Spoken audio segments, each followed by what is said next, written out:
Thank you. And I thank the ICD for giving us the opportunity to come and then share what we have learned and what we have experienced in terms of our knowledge based sharing. Because this, I first want to use the PowerPoint, but I don't think it's necessary to use the PowerPoint because we are all youngsters here. I think only few are above the age of 45, something like that. So using that, I don't think it's necessary for me to use the PowerPoint, and then because I want us to be interacted, and then not only me speaking, but I want to hear from all of you because we are all from different areas, and then we all face different development challenges with regards to economy, agriculture, education, and our environment. So I think, and today is International Women Day. We have to celebrate that, and then we have more women in this gathering here, and I believe this is something that we are looking for because I believe women leadership is the best example to solve the global problem. So thank you so very much, and then I will start just to give you a hint about the topic that I'm to discuss, and then we see how best we can come up with something because we are all students and then we are all learning still. We all have to write articles, research papers to focus on development not only in our countries but also our continent and the world at large, because everything that affects any part of the world, it affects the whole globe. We experienced that with the COVID-19 that has passed. We all see that any country that has a problem that can affect the entire globe, it means we are all part of that problem, and looking for solution is not only one man's problem, it's for all of us. So our topic of discussion here is accelerating economic growth for Africa with regards to the environmental factors that are going to affect development in terms of economy. Because when you talk about development, you cannot develop without your environment. And most of the environmental factors are the ones leading to development. Because when you talk about economic development, just now our speaker who was discussing about Malawi mentioned few. Mining, you cannot leave the environment. And then agriculture, you cannot leave the environment. Even education, because building educational facility, you have to destroy environment. You have to cut down trees. You have to do a lot of things that is going to disturb our environment to make sure you have that in place. But having that in place, it means you are having something that is going to be more of better than the only trees that are being put into those places. So we have seen in Africa, not only one country in Africa, most especially West Africa, nowadays we are facing a lot of challenges, conflicts upon conflicts, and then it is hindering the development of Africa. How can we solve that problem? It's not only me, it's all of us here. When it comes to Asia, it's the same. We have a better environment, we have natural resources everywhere, but how can we just use those natural resources we have to develop our economy or to develop our nations? This is a problem in whole part of the developing countries, not only one country, and most especially Africa. I'm from the Gambia, and I live my life most of the time. My life I live in the Gambia. I stay there, and I have faced a lot of challenges and also a lot of challenges. And I travel to Senegal, Nigeria, Russia, and China and Thailand. And then I have seen a lot of youngsters venturing into meaningful sectors in their countries. Most especially when we can take example of Japan. In Japan, when you have a good idea, and China, the government invests in you, and they will not only invest in you, they will invest in you and then support you with all the necessary equipment you need for development. If we do that in Africa, it means at least every year, if we can promote every country can have at least 10 millionaires in Africa, it means we can solve the African problem of economic development. Today, when you go to Africa, any country in Africa, their budget depends on foreign direct investment or loans, debt financing. That is the problem we have in Africa. How can we convert those challenges into opportunities for our own generations to at least exert from those kind of loan financing of the budget? Yet still, when you ask, we all have general answers to those kind of things. One, you ask someone, what is the problem of Africa? They will tell you corruption, crime. All these are problems in Africa. But are we really ready to at least change those narratives to become a better Africa, the Africa we want? This is a question that we have to ask ourselves as African. You have to challenge yourself, I have to challenge myself, and someone else. If we all have those challenges, at least we push forward, we can have a development, rapid development in Africa. Talk less of talk when you talk about education, because our speaker mentioned here, we all believe African education system is not functioning as it should be. If African educational system is not functioning, and that is the conventional education, because Africa we have two set of education system. That is the Arabic and the conventional education system. When you talk about the conventional education system, you believe that it's not doing us good as we think. Why can't we come together and develop a curriculum that is going to be better for Africa? And then if that is also not possible, we talk about the Arabic sector.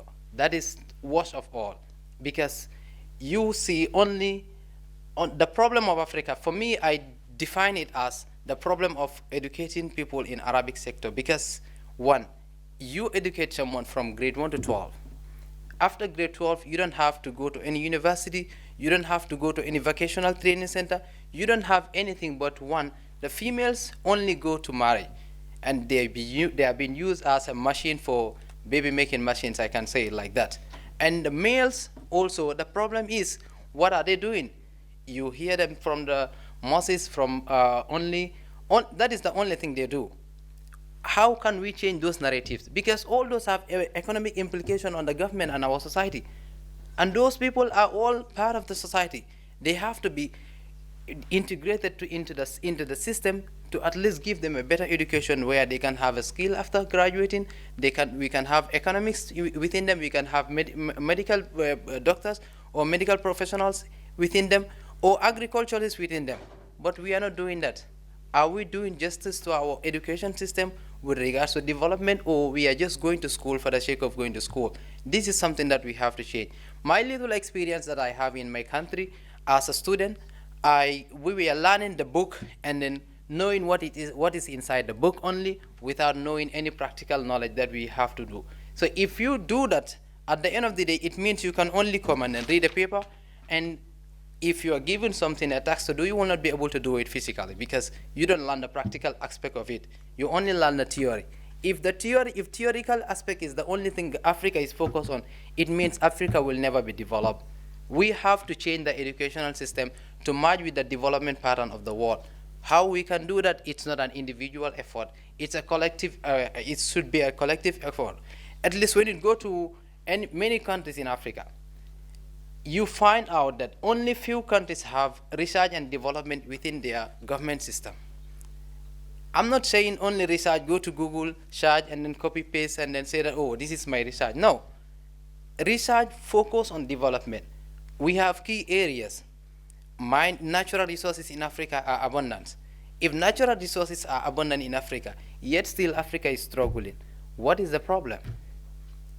This is a question to ask our own selves, because we live in Africa, we have experienced a lot of things in Africa, and any season that comes in, you see a lot of waste materials would go just like that without having anything to do with it. How can we took those materials from that and then making it in a best use, so we can use it at least a fund generating businesses where we can have a lot of youth who are going to venture into agriculture or mining or something that is going to be meaningful for Africa. Today in Africa, you count African millionaires or billionaires, most of them are investing in things that are not of development focus to Africa. You will count who among the billionaires of Africa own a technical university in their country. None. But if you ask only who among the billionaires are owning this business, that business alone, your focus is only to make profit, and profit cannot go without having a human capacity development in that country.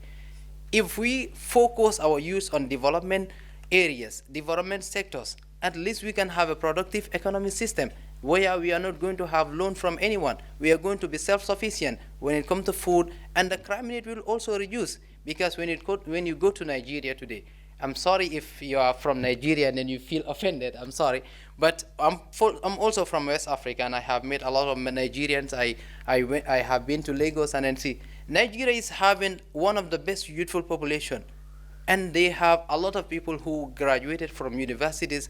But what are they doing to the economy of Nigeria still? They only went to school to learn the theoretical aspect of knowledge without having the practical knowledge to venture into things that are going to be meaningful for the country.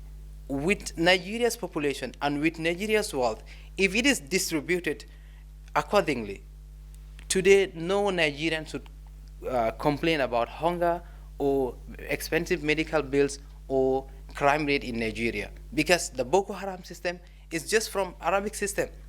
When you have a lot of students who went to Arabic school and then graduated from grade 12 and they cannot do anything, if you come and then offer them even $500 or $300 to do something for you, a tax for you, they will do it because they need food they need food for their families.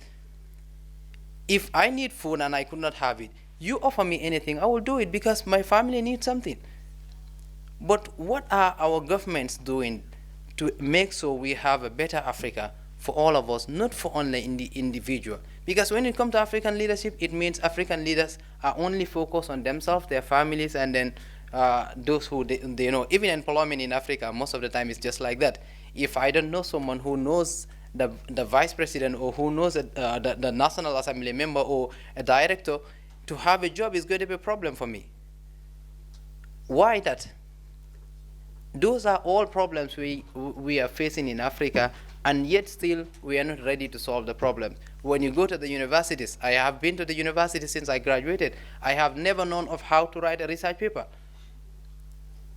Even there was a time I asked one of my lecturers, he gave us an assignment. I asked him, which referencing style are we going to use? He asked me, use any. If the professor did not understand what it means, how do you expect him or her to teach the student to understand a better part of the knowledge? These are all problems we are facing in Africa, and yet still we are continuing the same trend. When it comes to policies, go to Africa and read policies they have in place.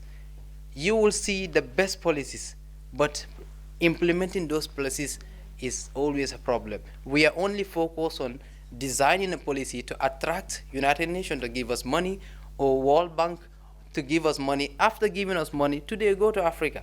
Most of the projects that the United Nations or the World Bank has funded are not being completed. Why? Because the money given to them are not being given to the right people to do the work.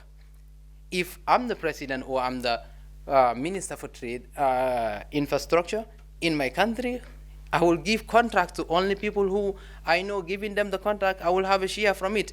But if we all have the country at heart, do we think we are going to have those kind of issues within our country? Because if you do that, it means you are not only disturbing yourself, you are only focused on yourself today, but your future generation to come, your kids to come. How do you expect those people to benefit from the best practice you have done? And you will not be a proud citizen to come and then tell people that this is what we have done. If you cannot do that, it means you have not designed. We have to go back to history and design our history, learn our history, know where we come from, know what are the things that we can do to develop ourselves, not to rely on any other person. I believe this is one of the things that we have to do. Today, Africa, most of us don't know our history because our history is being written by someone. And we come back and then see we not do any changes in that. Go to Africa when you want to do a research in African problems. To have even a literature, a correct literature is a problem. You will go to school from grade 1 to university, even going to school to PhD in Africa. Most of the time, very few countries you will see who are focused on research-based problem-solving issues, because you cannot just come and then write something without having a correct reference, and you don't know. And the problem is you don't know what are the problem statement of the research you are conducting. How do you expect to have a productive system in those areas? We have better natural resources when it comes to comparing Africa to Europe, because still now Europe is depending on Africa on some of the natural resources. Russia is a country is a country which we all know that the conflict in Russia and Ukraine, if that can affect African economy, do we have any country in Africa when those two countries have any problem, it will affect Russia or Ukraine economy? We don't have those systems, those countries in Africa. Why? Are we not all human beings? We are all humans. We have mind to think. We believe Africa has a lot of bright youngsters or bright people who can think. What are they thinking? Are they thinking to develop other nations, or they are thinking to develop themselves? It's not learning. It's not about knowing what is in the book only, but knowing what is in the book and then looking in your environment to see what are going to be the possible solution for us to prosper as a nation, for us to have a better environment, and then inclusive of our local people. Because if in any country you go to in Africa today, a foreigner is easy to acquire a huge amount of land to develop it or to do any business than the locals of those countries. If you want to have any loan from or any land from your country, your government, it is going to be the hell. You will end up even giving up. And we all believe giving up is the greatest failure in life. If you give up in your own country, you don't have any peace anywhere. That's why we have seen a lot of Africans crossing the Mediterranean, not to do anything here, but to find greener pasture. Even those who are here, you see them. Even the little money amount they're giving to them, they are taking half of those money, sending it back for their families. Why? Can they have those amount of money in their countries? What are we doing? We are only promoting conflict in our regions. Any leader we believe in, okay, we give the person the political position in our country. At the end of his term, if we tell the person, okay, it's time to go out, the person will bring a lot of conflict in the system to make sure we have a lot of places that are going to be destroyed, businesses will be destroyed, properties will be destroyed. At the end of the day, we will not have a better living condition in our country. The best thing to do is to run away from your country. Are those leaders really thinking about who voted them in to be part of those, to be part of the leadership of the country? You are leading to at least bring a positive change in your country, and that positive change is not for only yourself or your family, but it's for the whole of Africa. Because in West Africa today, when you go there, Senegal was ranked as the most stable democracy in Africa. And today, Senegalese are facing the worst situation ever because of who? Only an individual's problem. You want to cling on power to the time that you wish. And the constitution has only stipulated that this is the time you can. You only can change the constitution, or you want to change the constitution. For what reason? How many people, how many youngsters lost their life in Senegal today? Any country in Africa, Burkina Faso, Nigeria, or any other nation you mention in Africa has gone under at least this political situation, which is not going to be favorable. Even though if we have those kind of situation in Africa, do we believe that foreign direct investment will come in? Because the investors will be scared of to go and invest in Africa. No one wants to go and invest in any country where your properties, your money will be lost. At the end of the day, at the expense of your own life. Because when conflict comes in, people look for those who have something, or you might have grudges against someone. Okay, I was working for him and then he was not treating us well. At the end of the day, you go to fight the person or you kill the person just like that. When you are asked why you kill the person, you cannot even give a genuine reason why you do that. If this is happening in Africa, and yet still we are always blaming our leaders, why not we think within ourselves to make sure we come with something that is going to be beneficial for us and for the younger generation to come? We have to redefine Africa and then make sure Africa plays a very crucial role in economic development of the world, because we have everything that it needs any nation to develop. Why are we still at the back? When it comes to environment, our environment is one of the best environment, because when I reach here at first I saw the sunlight, I was surprised. I was like, oh, the environment is cool.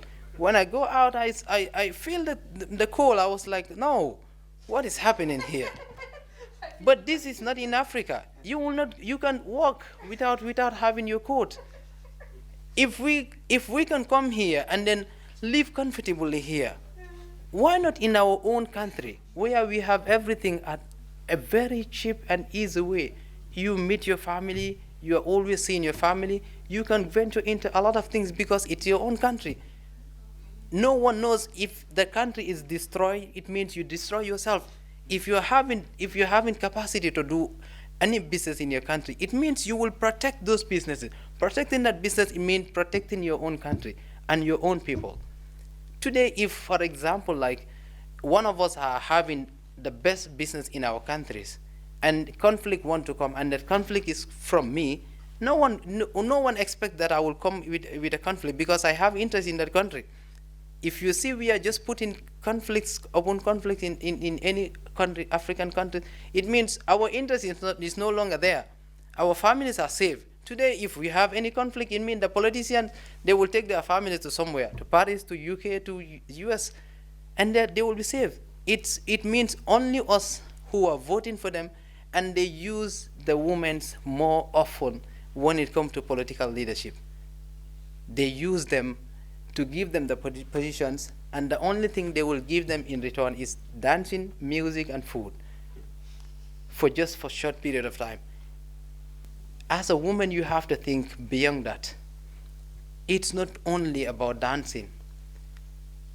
It's about your kids to come. You expect to give back to people, and those people also expect to give back, and then continues like that. If that is the case, you are thinking about only dancing and food today, it means you don't deserve to be a mother even. We are thinking of women to be leading, and then lead by example, the example that is going to be best, because we believe men are failing when it comes to leadership. If you're looking at women to come in, and women are telling us that the only thing we can do is to dance and then eat the foods, go and sleep, be used as a baby making machine, are we going to have the productive system that we need? This is going to be a problem for all of us. It's time to think, and then think positively, to make sure we have the best system that we need. Not only the old people, they have already done their path. At least we can learn from them, the experience and the history they know, to learn that and redefine our future, to make sure we have a better future. When your daughter or your son comes in, he asks you about anything, you can proudly say that we are part of those people who implemented this in this system or in this country to make sure we have a better living condition in all part of Africa. Thank you so very much for that. Thank you very much. I try to look around. There is a question? Okay, good. Mine is not. Thank you for the presentation. I don't know where to start from because it looked like it was holistic. You touched on almost everything. Maybe I would just want to say, yes, much as Africa faces all those challenges that you have mentioned, but it's also worth recognizing that we have countries in Africa that are really doing very well, and perhaps we can draw lessons from those countries also. I've lived in your country, Gambia. I was at the African Center, okay, and I've been to several West African countries. And if you are in West Africa and you go to some countries in Southern Africa, you see that the situation is completely different. I would say the same about emerging countries like Tanzania. Kenya is doing great to some extent. Botswana is one of the key examples. Namibia, South Africa has centers where people get trained. Botswana also has that. But I think we need to also be true to ourselves. Most budgets in Africa are predominantly consuming budgets. Sure. Every year, the national budget will have about 60, 70% committed to recurrent, free education, free healthcare, free. And very little goes towards development part of the budget. And when you look at that, that's money that comes from the EU and other multilateral or bilateral donors. Yes, we can invest in education, but I think to be, I wouldn't want to present this pessimistic, picture of Africa. I rather want to say, let's learn from those few countries in Africa that are doing well, and perhaps from there we could say, how do we make things better? The last contribution that I want to make on your presentation, another big factor affecting Africa right now is, if you look at the Pan-African Free Trade Area, Yes, the communication. that was going to be a big game changer. The African Union was targeting 90% of free movement of people and trade within African countries. I was shocked when I was in Ethiopia 4 weeks ago, where the exchange rate is actually fixed, fake. So it means if I'm coming from Ghana to Ethiopia, for example, the purchasing power parity of the money that I have completely changes, because the value for money, whatever product I get in Ethiopia, is completely different from the same good somewhere else. Not because that is supposed to be the situation, but because governments sometimes just want to be listened to. So they tend to say the economy is doing well when it is not. So we have all these multiple factors in Africa. So maybe we just need to start looking at this one, what is the key issue? This one, what is the key issue? Otherwise, there's danger when we just ramp things up. I hope you get what I'm trying to say. Yes. Since he didn't make a question, Yes. I'm going to cut you all off now, because we're going to have some refreshment, then we kind of get back to the time schedule, and then you're all going to sit here and you can have this continue this discussion where we just left it off on here. Exactly my question, because looking at the conversation here, it has already dived into what we are supposed to do in the last session. So my question is the last session still necessary? Because we'll be talking about the same things. He wants to cancel the last session. I don't know, 'cause it's Women's Day, so I feel kind of triggered by you challenging the boss, that is Rosie and not me. I'm just a proxy. I'm just teasing out. I'm just a proxy. I feel like now that I fried you, you wanna kind of let me go the plank. So let's go to coffee.